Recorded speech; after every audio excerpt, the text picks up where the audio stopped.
ton pouls avant qu'on commence, Maxime. T'es correct? Correct. Ça va bien. Correct. Mais c'était mon match, évidemment. Beaucoup de gens l'avaient. On avait une question qui allait être mon match préféré. Toi, ça n'a pas été bien réussi, mais moi, ça a été bien réussi parce que beaucoup de gens s'attendaient à ce que ce soit Will Ospreay contre Bryan Danielson. Moi-même, je m'y attendais et ça l'a été, effectivement. C'est pas garanti hein, que ça l'aurait été. C'est pas garanti.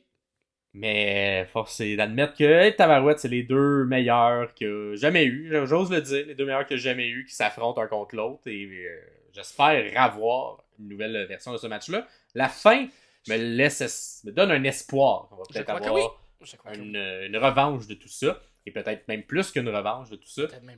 C'est ce que je souhaite. Et je suis certain que c'est ce que tout le monde qui aime la lutte souhaite. Fait que je vais vous l'analyser un petit peu plus longuement, ce match-là. Et en même temps, pour ceux et celles qui n'ont pas dépensé les sous pour le pay-per-view, ben, ça va vous donner une idée un peu comment le match s'est déroulé. Mais vous allez voir, c'est le genre de match qui va être difficile à décrire parce que c'est tellement fluide, il y a tellement de contres que allez le regarder dans beaucoup des sections, je vais vous l'expliquer, mais allez le regarder parce que c'est tellement... La photo justifie pas. Exact. On peut pas mettre non plus des extraits vidéo parce que on se fait barrer pour les trademarks, fait que... Utilisez votre imagination, puis sinon, ben... Il y a des clips qui se trouvent sur Internet, c'est sûr. Il y a vraiment des bons clips, mais c'est ça, c'est que le match est super bien raconté avec les mouvements. Puis, bref, on va faire le jeu. D'abord, l'entrée des deux. Les deux très over, les gens sont contents. On avait une des questions pour ce match-là, combien il allait avoir de chants positifs. Et avant même que le match commence, on avait déjà un chant positif qui était holy shit.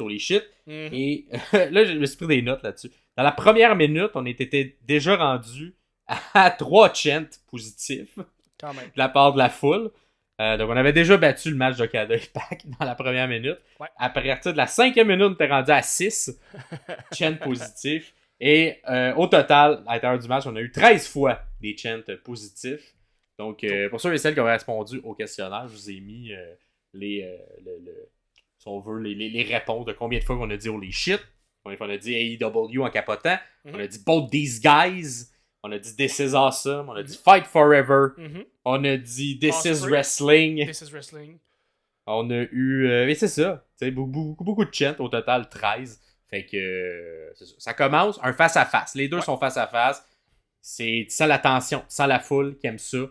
Il y a les chants. On laisse un peu respirer ça, mais pas trop longtemps. On n'est pas trop resté. On est quand même enchaîné rapidement pour faire des mouvements. Puis la foule continuait de faire des chants par-dessus ce qui se passait. Fait que ça, j'ai quand même aimé ça, qu'on est tout de suite tombé dans de la lutte et moins WWE où on aurait laissé respirer ça puis regarder ça jusqu'à temps que ça s'épuise, en fait. Un début un peu classique dans un long match comme ça. Fait qu'on s'étudie au début beaucoup de grappling, de sparring qui prend. Mais là, de l'excellent, là. Surtout que c'est la première fois qu'ils s'affrontent. Fait que c'est normal qu'ils s'étudient un peu plus.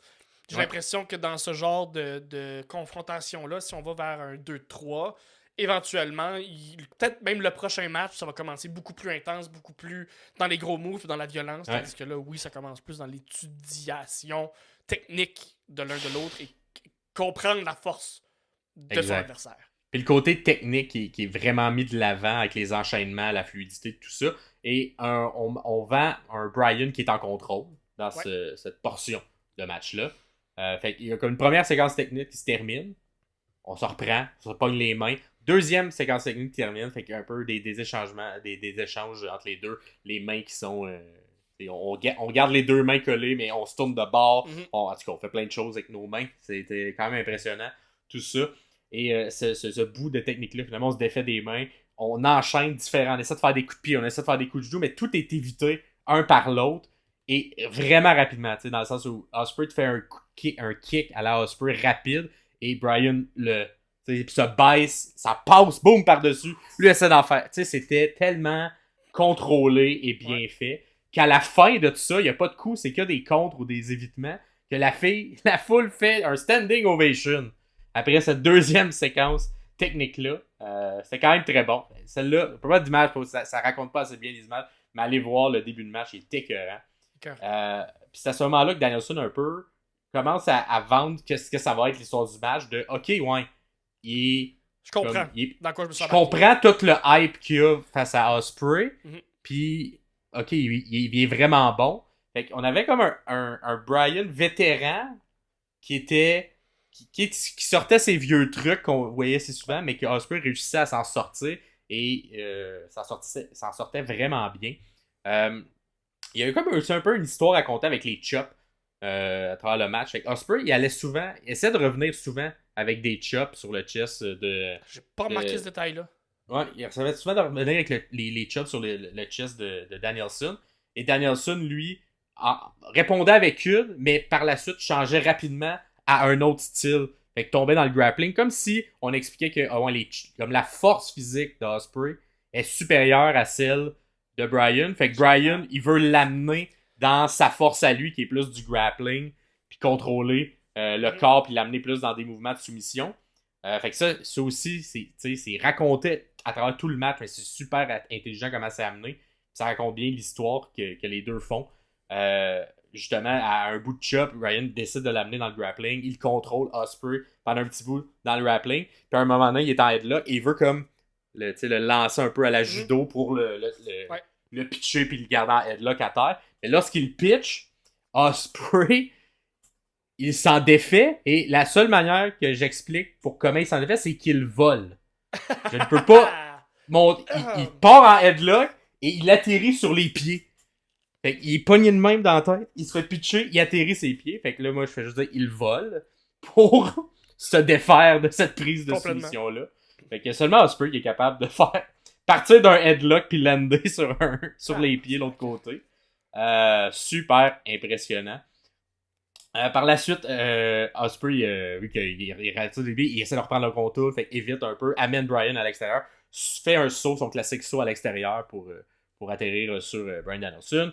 Ospreay, là, reprend la force, domine un peu ce segment-là, revient dans le ring en springboard pour genre essayer de faire soit un coup d'avant-bras, tout ça. Mais Bryan, lui donne un coup de pied super fort, bien landé au bon endroit dans les côtes. Et on continue de vendre que Ospreay, il a mal aux côtes. Ça n'a pas amené beaucoup de choses. On a déjà dit un peu tantôt. Là, ça n'a pas amené de choses dans le dernier tiers du match. Ouais. Mais dans vraiment la première moitié du match, on vendait beaucoup qu'Ospreay, il était blessé aux côtes ou que Bryan, ça fonctionnait. Et l'attaque de Bryan était toujours face aux côtes. Fait que ce soit des coups de genoux dans les côtes, des coups de pied dans les côtes avec des yes kicks, ou même il a été avec des bons coups de poing. Et maintenant, là, il l'amène dans le coin. Il se met à faire une espèce d'enchaînement de boxe, mais qui sonne. Tu sais, des bons coups de poing qui ne sont pas mous. Là. Ils ont l'air vraiment de rentrer. Et tu sais, que dans le fond, Ospreay se met dur, puis tu fais ah ouais, frappe-moi pour vrai dans les abs, si le son on va l'entendre. Je pense que je comprends le sel du ventre. C'est que. Fallait montrer, il fallait donner quelque chose, il fallait donner une clé à Danielson pour être capable un moment donné de prendre contrôle ou prendre avantage du match. Penser qu'il y a peut-être une chance que Danielson gagne d'une façon ou d'une autre, que c'est le ventre. Puis ben, à la fin, pour se rendre compte que finalement les deux, à force égale, qui t'es tellement égal dans les forces, on va se rendre, mais que c'est juste qu'il fallait un peu partout dans le match avoir une porte de sortie pour Danielson. Ouais, pour reprendre le momentum. Exactement. Fait que, OK, puis, ça fait du ça, OK. Ouais, ça. Puis c'est ça. Puis lorsqu'il commence à attaquer le corps, souvent après, il enchaîne en le ramenant soit en grappling ou en prise de soumission. Puis c'est ça qu'il fait à ce moment-là, après être sorti des coups de poing rapides dans le coin. Tente de faire une espèce de soumission qui est. Vous voyez l'image, là, c'est une soumission à la Bryan, là, que juste lui est capable de faire. Là, il est tout pogné. Comme plein d'élastiques que tu mets ensemble. Là. Ah, oui. Ça, c'est Bryan à travers un autre élastique. Et il est tout pogné. Heureusement, Ospreay réussit à s'en sortir en allant chercher la corde, brise le compte. Ospreay aussi, tout le long du match, vous allez voir, il y a comme un bon. C'est une espèce de ring IQ. Mais quand il peut toucher la corde, il le fait à chaque fois pour briser soit un pin ou briser une soumission ou briser un hold. Il comprend il est où dans le ring. Et ça aussi, c'est une manière de montrer à quel point il est intelligent dans les... On voit Ospreay ultra fort dans ce match-là, je vous le dis. Là. Puis c'est pas que Bryan n'est pas vendu fort. Il est aussi vendu fort, mais tu sens qu'Ospreay, on veut le mettre une coche au-dessus de Bryan puis vraiment commencer à développer Ospreay comme force imbattable. Là. Je sais pas, il va s'arrêter où, mais ce match-là c'était un bon exemple. On l'a vendu vraiment fort contre un des meilleurs lutteurs de la planète. Bryan ensuite revient après la submission qui n'a pas fonctionné. Il revient encore avec des coups de genoux, des coups de poing dans le ventre. Cependant, Ospreay, encore une fois, il s'en sort, part d'un corde, fait un backflip sur le chest de Danielson, un move qu'il fait souvent, suivi d'une espèce de spinning moonsault de la troisième, mais en dehors du ring. C'est écœurant, c'est vraiment beau. Ospreay, il réussit pas, même s'il domine, il réussit pas à prendre le dessus clairement. À chaque moment, il y a comme Danielson qui revient, puis c'est justement la clé, c'était souvent le milieu du corps qui se met à attaquer, puis qui revient. Fait que là, une autre manière d'attaquer le milieu du corps, c'est qu'il commence à faire des Tiger Suplex de Bryan. Fait qu'il se fait des Tiger Suplex qui pitch Ospreay. Moi, j'aime beaucoup le Tiger Suplex. Ouais, j'aime plus le Tiger Suplex que le German Suplex. Je pense que c'est plus difficile à appliquer pour les lutteurs, mais ça look quand c'est bien fait. Ah oui. C'est vraiment très bien. Il y a aussi un peu Omega là, qui fait ça. Là, puis, je trouve que ça rentre bien. Puis je trouve que quand tu le fais bien, il est quand même sécuritaire. Et Omega, il fait un snap en plus. Fait qu'il donne comme il est plus bas. Puis il donne comme un momentum différent. On dirait que ça a plus d'impact. C'est moins de rotation en hauteur pour ce souplex. Mais que ça donne un look différent, disons, pour le Tiger Suplex. Absolument. Ouais, fait qu'une fois que je fais ça, il commence à enchaîner les coups de coude classiques à la BCC. Ouais. Par la suite, ça fait une prise qui a quand même depuis longtemps dans sa répertoire, qu'on voit pas souvent, mais le Cattle Mutilation, avec la mutilation du veau. C'est pas parce que c'est vegan ou je sais pas quoi. Mais Bryan, il est quand même plus vieux. Puis là, vous voyez l'image, la cage thoracique de Bryan a l'air de sortir de son corps. Il y a vraiment comme une différence entre le ventre et sa cage thoracique. C'était super bien vendu. Il est comme un peu en Tiger, là, si on veut, mais tourné vers l'avant puis il essaie de faire une prise de son. Et encore une fois. Ouais, en chicken wing et encore une fois, Ospreay sort en touchant le pied de la corde. Encore un bon in-ring. T'es vraiment à la limite là, de vraiment, il va vraiment poser son pied en dessous de la corde pour l'accrocher, mais comme c'est limité, il comprend. Il est tout le temps bien positionné, il n'a pas à se déplacer, il fait juste. Ouais. Je le mets là. Il pivote un peu, il tourne puis il met son pied sur la corde, il est parfait là. Ouais. Par la suite, une espèce de running kick dans le coin à la classique Bryan. C'est pas à faire des running kicks. Cependant, un des running kicks, il est attrapé. On monte sa troisième, et là, un gros Hurricanrana de Danielson, mais qui est contré, et que Ospreay atterrit sur les pieds dans un Hurricanrana. Oui. Et c'est Bryan qui reçoit le coup un peu, mais qui est à l'offensive. Fait encore une fois, c'est super bon. J'ai écrit dans mes notes un Hurricanrana de la troisième, Danielson qui est contré, qui tombe sur la tête, il se prend pour le gérant ou quoi? Effectivement. Par la suite, on ramène les deux, sa troisième, la même troisième où on était.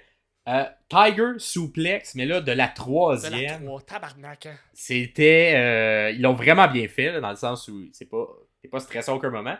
Mais avant qu'il parte le move, t'es comme, il va pas faire ça. Ouais, c'est ça. Il va pas faire un Tiger Suplex de la 3. Ben non. Il peut pas faire ça, c'est bien trop dangereux. Fait que bref, après avoir atterri, tente le pin. 1, 2, et non, encore une fois, la corde. Il n'y a pas un kick-out, il y a un coup de corde. C'est super bon. Ospreay est bon. Par la suite, enchaîne avec des yes kicks. Et là, Ospreay, avec les yes kicks, il hulk up. Il en reçoit un coup. Non. Ça me donne de l'énergie. Ça remonte. Part d'un corde. Tente un os. Mais pitch à l'extérieur. Bryan, il se bat un peu sur le bord du ring. Se frappe. Ça marche pas. Je retourne vers le coin de l'extérieur. Je fais un os cutter de l'extérieur qui atterrit et qui lande Bryan vers l'extérieur. C'est super bien fait. Et par la suite, Bryan est mort à terre. L'arbitre vient comme tout le temps checker comme elle fait souvent. Là, comme on voit souvent juste y a-t-il une blessure, tout ça, mais pour voir. Et pendant que l'arbitre est là, tu vois juste, la caméra elle filme super bien, tu vois juste un petit Ospreay qui est encore sur le bord du ring, qui s'enligne pour faire un Hidden Blade, qui ramasse Bryan et un peu l'arbitre en même temps. L'arbitre cependant bombe pas, il n'y a pas de sel de comme l'arbitre meurt au même moment. Mais c'était super bien fait. Et là, tente de le ramener dans le ring pour. En fait, non, même pas, le laisse mort à l'extérieur. Lui revient dans le ring.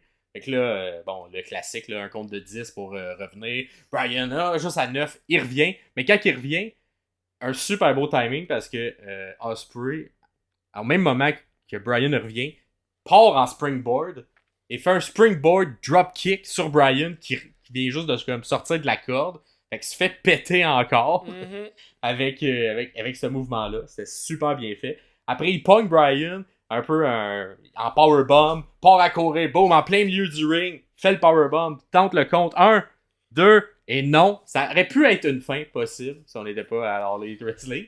Parce qu'on a quand même eu un House Cutter, un Hidden Blade à l'extérieur, un Dropkick Springboard, plus un powerbomb. Fait qu'il y a quand même beaucoup de choses. qui donnait l'avantage à Ospreay à ce moment-là. Tout ça aurait dû être fait dans l'inverse. Si la séquence avait été inversée, ça aurait fonctionné, je pense. Ah, exact, c'est ça. Il a pas mis les bons moves au bon moment. C'est ça. Et là, par la suite, là, Ospreay est comme, bon, c'est bon, on va retenter le Oscutter. Et là, je pense que c'est toi qui avais écrit ça dans le document. Tu comprends pas ce qui s'est passé. Mais les transitions je comprends pas les transitions qui suivent. C'est trop fluide, c'est trop beau, c'est trop... Fait que ça, on va essayer de l'expliquer. Je l'ai décortiqué mouvement par mouvement. Je peux pas mettre du... Ben, en tout cas, j'essaie de mettre des trucs, mais bon. Ça part avec... Il tente de faire un Oscutter, mais Bryan, quand il arrive pour le pogner, il pogne le bras, puis il le met en Lebel Lock. Mais il le met pas à 100% en Lebel Lock, parce qu'il se défait, Ospreay, puis il monte en Powerbomb. Mais il réussit pas à faire le Powerbomb, fait qu'il pitch Bryan un peu dans les airs, et Bryan se revire dans les airs, atterrit en guillotine sur le cou de Ospreay, le pogne en guillotine. Là, t'es comme, ok, c'est Bryan qui va avoir l'avantage. Non, c'est pas fini. Il se défait de la guillotine en essayant de faire un... Fait qu'il pogne Bryan qui est en guillotine, leur switch de bord, veut faire un suplex, le pitch par en arrière, mais Bryan, il atterrit ses pieds en arrière. Fait contre lui aussi, ce suplex-là. Incroyable. Va dans le coin, part à courir pour, je sais pas, faire une espèce de running knee ou peu importe. Mais il se fait attraper par en plein vol par Ospreay. Mais qu'Ospreay, pendant qu'il l'a en plein vol pour peut-être, je sais pas, le dropper en powerbomb, Bryan, il vole dans les airs autour d'Ospreay, il le ramène à terre en pognant le bras, le met finalement en Lebel Lock. Fait que toute cette séquence-là, c'est genre 8 moves qui ont été contrés les uns après les autres de manière hyper fluide. Aucun botch, même pas proche d'un botch avec Bref, c'est incroyable. Et c'est les deux meilleurs lutteurs. En tout cas, je sais pas si on va être capable d'avoir un meilleur match que ça, mais toute cette séquence-là, elle est parfaite pour bien comprendre à quel point les deux sont en contrôle de leur corps, de tout ce qui se passe. Bref, c'est écœurant. Fait que là, on a Bryan qui a finalement gagné un peu ce coup-là en finissant en Lebel Rock. Sauf que là, il rampe Ospreay avec Bryan sur le dos en Lebel Rock, rentre parce qu'il est en plein milieu du ring, tente d'aller pogner la corde. Juste avant qu'il pogne la corde, il fait un changement de position du Lebel Lock, pogne le bras, l'amène par en arrière. Fait que là, c'est pas encore fini. Fait que là, un espèce de Lebel Lock modifié en amenant l'épaule en arrière. Ospreay, il est comme, bon, là, il était par en avant, fait qu'il faut que je bouge mes pieds, parce que c'est juste mes pieds qui vont regarder de me sauver. Bouge les pieds, amène finalement le pied, ça accorde, et ça sort de ça. Toute cette séquence-là, c'était écœurant, super bien fait. Et c'est ça que j'aime dans les matchs de Bryan. Bryan était pas un des seuls dans la carrière, en tout cas, qui a mis beaucoup d'emphase pour ramener les soumissions à une époque où il n'y en avait plus, pour rendre les soumissions intéressantes. Rendre que le public est pas dead pendant une soumission, comme mettons dans un headlock. Mais que la soumission est intéressante parce qu'il y a une histoire qui est racontée à l'intérieur de la soumission, puis ça, c'en était une. Genre, il va-tu pogner à la corde? Non, il la pognera pas, tout ça. Super bien fait entre les deux gars, c'était magnifique. Par la suite, on se relève, refait les yes kicks, bang, bang. Ospreay un peu dizzy. Fait que là, ça enligne dans le coin, tente le Buzako Ni. Le Ni. Essaye le Denis. Mais il est attrapé en powerbomb par Ospreay. Mais Bryan contre ce powerbomb-là à Hurricanrana pour un compte comme ça, là. Il pogne Hurricanrana, ça va pour le dropper, mais quand il le drop, il s'accroche les pieds en arrière du cou d'Ospreay, et Ospreay flippe par en avant, et ils atterrissent les deux comme une espèce de destroyer, mais de l'autre bord, et il flippe par en avant, puis il atterrit en petit paquet avec Bryan sur le dessus, écœurant, tente le pin, 1, 2, non! Ospreay s'en sort, mais lui aussi, il compte tout de suite après avec un petit paquet, lui-même. 1, 2, non. C'est super bon. Par la suite, un autre Tiger Suplex de Bryan. Mais cette fois, Ospreay, il atterrit ses pieds. Et là, comment le Tiger Suplex il est fait? Faut que tu sois quick. Encore une fois, la réponse à tout ça, c'est il vole. Parce que t'as les deux bras attachés dans le dos d'un Tiger Suplex. Et Ospreay, quand il se fait pitcher, il flippe puis il atterrit ses pieds l'autre bord du Tiger Suplex. Fait que le Tiger Suplex, il fonctionne plus. C'est un peu l'histoire qu'on vend. On dirait que tous les mouvements de Bryan, ils marchent plus. On dirait plus le match avance, plus Ospreay comprend comment les mouvements de Bryan. Fait que tu sais, il update, il fait des mises à jour de tous les mouvements, il apprend à contrôler tout. Puis il est comme parfait. Ça, la star, tu m'auras plus avec ce mouvement-là. Je suis capable de voler et d'atterrir sur mes pieds quand tu me le fais. Fait que super bonne histoire. Fait que là, tente un Hidden Blade qui est tenté. Cependant, c'est évité à ce moment-là par Bryan, qui l'évite comme de côté, continue sa course dans le coin, revient du coin, tente le Busai Koni. Busai Koni qui avait été évité avant, mais là, boum, il est landé. Tente le pin, 1, 2, non. Un kick-out du Busai Koni. Ça marche un peu avec ta théorie. Ma théorie du finisher de Danielson qui fonctionne plus, son Busai Koni, c'est quoi la troisième personne qui kick-out en quelques mois? Ouais. Faut qu'il va trouver autre chose, ça va le pousser à prendre sa retraite. Est-ce que, ou un nouveau finisher qui va peut-être arriver, parce que là, clairement, il n'y a plus le même impact qu'il y avait, là, le Exactement. de Bryan Danielson. Cette petite histoire-là, moi, m'intrigue beaucoup. Si vraiment il nous raconte quelque chose. Peut-être pas non plus, mais en même temps que Danielson, tous les détails sont importants. Fait que là, même s'il y a un kick-out, Ospreay il est magané. Il est à terre, il scelle, il est à terre. C'est un gros déni, là. C'est un gros déni quand même. Un gros puis tellement haut dans les airs, là, vous avez vu la photo, là, les deux sont presque au-dessus de la troisième corde pour le choc du genou d'en face. Les deux volent. Les deux, c'est... Ah, c'est écœurant. Ils ont volé. Fait que là, Bryan est fâché. Okay. Il est fâché parce que ta théorie, il est comme Chris, c'est peut-être vrai. C'est la théorie de Pierre des sommeliers. Ouais, il écoute les sommeliers en plus, il le sait. Là. Fait que là, il se met à regarder à la foule. Il fait, c'est ce que je vais faire. Je vais lui donner des coups de pied dans la face, que sa face rentre par en dedans. Et là, tout le monde crie avec lui cette phrase-là. Pogne les deux pieds.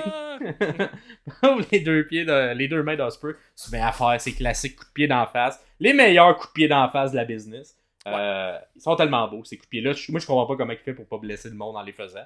Il est tellement bon. Une fois qu'il a fini de tout faire, ses coups de pied dans la face, tombe à terre, le remet en Lobel Lock. Mais, comme on peut l'expliquer, le Lobel Lock, il l'a vu avant. Fait qu'il s'est contré avec des coups d'avant-bras. Fait qu'il se défait du Lobel Lock. Boum, coup d'avant-bras qui est exécuté.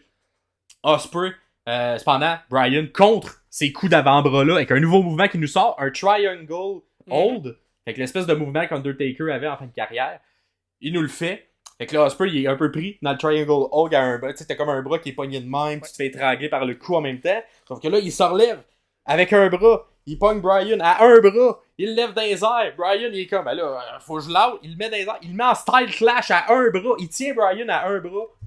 Fait le style clash. Par cloud. Hyper beau. C'était écœurant. C'est vraiment très bon. Très bon. Par la suite, les deux sont morts à terre après ce mouvement-là. La foule capote. Un des 13 chants qu'il y a eu dans le combat. Et là, il y a le classique quand les deux sont morts et ils reviennent à leurs esprits. Fait que là, il y a les... On se donne un coup, Fait que les coups qu'on se donne, on commence par des headbutts. Boom! Ah oui, c'est vrai. Et là, des headbutts, mais les deux, ils ont comme pas beaucoup de feu. Fait que le headbutt, faut qu'il soit bien appliqué pour qu'on voit qu'ils se blessent pas. Et ils sont super bien appliqués. Fait qu'ils se frôlent, mais ils se blessent pas. Fait qu'à coup d'headbutt, les deux, coup d'headbutt, ça ensuite à coup de poing. Là, les deux se relèvent petit peu en faisant ça. Des coups d'avant-bras. Par la suite, Bryan, les coups de pied. Bryan, les grosses claques dans la face. Let's go, ça sonne les claques dans la face. Ah ouais. Par la suite, souplex de Bryan, l'espèce de, comment dire, c'est un genre de snap souplex rapide. Ouais, le Dragon Suplex, ce que Kenny Omega fait là. Exact, mais pas en chicken, juste en souplex normal. Ah ok. Et là, Ospreay, boom, land, mais fait un no-sell à la Ospreay. Je sais pas comment le mieux expliquer. No-sell à Ospreay. Puis souvent, quand il no-sell de cette manière-là, il enchaîne ça avec un Iron Blade. Fait no-sell, pogne son énergie, Iron Blade. Et là, il est comme, je sais, Bryan Danielson, l'autre bord du ring. Je sais que c'est pas assez, cet Iron Blade-là. Fait que je vais enchaîner avec un Oscutter. Fait que là, il commence à se pomper. Lui, Bryan, il reprend un petit peu ses esprits. Part dans les cordes. Vole dans les cordes en springboard. Oscutter, pitch dans la corde. Et là, t'as en même temps Bryan qui a repris ses esprits et qui se fait un Busai Koni d'en face, dans les airs, du Oscutter. Fait que le Oscutter rencontre le Busai Koni. C'est tellement beau, c'est tellement bon. Et ça lande à la bonne place, direct sur le bord de le genou, direct sur le bord de la tête. Comme, il n'y a pas de botch dans ce match-là. C'est incroyable. Il n'y en a pas. C'est écœurant. Fait que là, évidemment, les deux sont morts à terre. Parce que les deux ont fait le finisher encore une fois. Mais ont survécu les deux. Pas assez de force pour aller faire le pin. Bryan, c'est le premier qui se relève de tout ça. Il veut faire son nid. Il se met dans le coin. Commence à faire ses yes. Let's go. L'autre bord, Ospreay 2, il se réveille. Il va dans l'autre coin. Face à face. Les deux se regardent. C'est intense. Ospreay, il est déchaîné. Il est en furie. Bryan, l'autre bord, fait des yes. Il est déchaîné. Il est en furie. Cette scène-là, ça me faisait penser à Dragon Ball quand il se prépare des Kamehameha, puis l'autre bord, un Final Flash, puis que les deux le pitchent en même temps, puis là, tu vois les deux boules d'énergie qui vont se rencontrer, puis qui rentrent dedans. Fait que les deux partent à courir en même temps. D'un bord, tente le Hidden Blade, de l'autre bord, tente le Busai Kuni. Il saute par-dessus le Busai Kuni de Brian, puis il le ramasse d'en face avec le Hidden Blade. Fait qu'il évite le Busai Kuni, ramasse d'en face. Gros sell de fou. Il enchaîne ça tout de suite, rapidement. Il se relève parce que lui, il a pas reçu de coup. Brian, il est mort à terre. Enchaîne ça avec le Tiger Driver 91. Il a là que c'est dangereux. Bien landé, cependant. Ouais. Cependant, lorsque Brian atterrit, vent qu'il est mort, il met ses petits doigts tout bizarres. Il vend qu'il est comme... Il vend qu'il a un AVC. C'est ça. Il est plus bien. Il vend ça. Mais je vous rassure, il a bien landé. C'est vraiment juste un sell. Fait que là, l'arbitre capote un peu. Il se met, pogne Brian pour checker s'il est correct. Il se met à appeler le docteur. Et pendant ce temps-là, Ospreay, il est dos tourné à cette situation-là. Fait que lui, il voit pas ça. Il est juste dans son énergie, son adrénaline de Dragon Ball, de je me mets Super Saiyan en ce moment. Fait qu'il regarde la foule, pis il est comme, yes sir, je me mets Super Saiyan, on finit ce match-là. Fait qu'après, le Tiger Driver se met la caméra reste fixe tout le long. Fait qu'on voit juste l'arbitre qui arrive, le docteur qui vient checker un peu, l'arbitre qui se tasse, et en arrière, tu vois cette situation-là avec Ospreay, qui se revire. Quand il se revient, l'arbitre est plus là, le docteur il est pas là, part à courir, Hidden Blade qui rentre au poste, d'en face de Brian qui vendait, comme s'il était en train de mourir à ce moment-là. Tente le pin, 1, 2, 3, victoire de Will Ospreay. Quelle fin! Et là, Ospreay, évidemment, il est content de sa victoire, tout ça. Il est un peu dos à la situation. Non, mais attends, il comprend pas encore. Au début, il vend, il est content. Puis là, avant qu'il se rende compte. Oui. Il se rend compte que les docteurs sont tout autour de Brian, comprend pas trop. Et là, le non-verbal, le acting de Will Ospreay est super bon. Fait que, au lieu que je suis content, je suis inquiet. Ouais. C'est comme un peu une sorte d'idole, Bryan Danielson. Fait que là, on va le voir, check. Là, bien, les arbitres disent non, je veux pas le frapper. Puis il est comme non, mais je suis pas là pour le frapper. Là, il est-tu correct? Qu'est-ce qui se passe? Et là, on vend. Puis ça, c'est peut-être le seul petit point que je comprends pour qu'on l'a fait dans l'histoire. Parce que je pense que ça va amener l'histoire plus loin s'il y a un rematch. Mais que finir un match aussi bon avec un sentiment de y a-tu une vraie blessure? Ce qui se passe, c'est un work, c'est pas un work? L'inquiétude qui est amenée. Je pense que ça sert, tout ça, d'avoir fait ça. Mm-hmm. Mais ça vient un peu briser le sentiment de fin de on vient de vivre un match incroyable. Fait qu'au lieu d'être sur un hype de c'est vraiment nice, on finit avec je suis inquiet. Qu'est-ce qui se passe? T'as une inquiétude et tout, parce que tu sais, quand t'es dans. T'sais, nous à la télé, c'était quand même bien fait. Fait que même nous à la télé, on y croyait à moitié, mais on pouvait croire qu'il était peut-être blessé pour vrai. Mais dans la. T'sais, sur place, quand t'es dans la salle, ben, tu vois pas nécessairement là, ces petits détails-là qu'on voit à la télé. Puis là, t'es comme, c'est peut-être vrai, là. Genre, la fin, ça rentrait au poste, là. C'était du gros sel des deux bords. Les coups avaient l'air de rentrer pour vrai. Fait que, tu sais, la foule, on dirait qu'elle peut pas être en extase parce qu'elle a comme peur que Brian soit peut-être mort, surtout avec son historique de blessure. Ben oui. Fait que ça se termine comme ça. Et on cote vite aussi à la fin, comme si c'était un peu bizarre, là, tu sais. Fait que le match se termine comme ça. Moi, d'après moi, avec cette fin-là, on s'enligne vers un match revanche entre les deux. Peut-être, évidemment, un 2-3 éventuellement. Mais c'est ça. C'est peut-être mini... C'est pas un point négatif parce que c'est quand même bon, cette histoire-là qui est racontée. Mais c'est mini point négatif que tu peux pas savourer ton plaisir d'avoir vu cet excellent match-là. Si il y a une fin clean, mais que les deux se relèvent puis se serrent la main, tu ruines une histoire qui peut être racontée pour un deuxième, un troisième. Exactement. Match. Fait que, mais bref, je vous conseille. Je crois, en tout cas, pour l'instant, ça va être mon match de l'année, moi de mon côté. On va voir s'il va survivre les 8 mois qui restent de l'année de lutte, mais c'était tellement bon, tellement excellent. Fait que je vous conseille grandement, si vous êtes juste capable d'écouter un match de ce pay-per-view-là, c'est celui-là que vous devez écouter. Un genre de 30 minutes. 32 minutes, ouais, vraiment. Un long match bien monté, bien expliqué. Puis tout le bout grappling, on ne laissait pas attarder, mais c'est tellement écœurant ce qui se passe dans le premier 10 minutes, là, ce qui est raconté. En termes de prévision, de prédiction qu'on avait dans le match, on avait tout de même la majorité des gens qui avaient Will Ospreay gagnant. Quand même. Donc, pas par une grande marge, mais quand même. 70 versus 30 qui avait Ospreay gagnant. Et pour ce qui est du nombre de chants positifs, eh bien, il n'y avait qu'une seule personne qui avait dit 10 et plus. Wow. Et 10 et plus, j'étais comme, on va-tu vraiment se rendre à ça? La majorité était plus à 4 et 6. Mais 10 et plus, c'est ça qui a été fait. Et le match plus de 20 minutes, ça, presque tout le monde l'avait.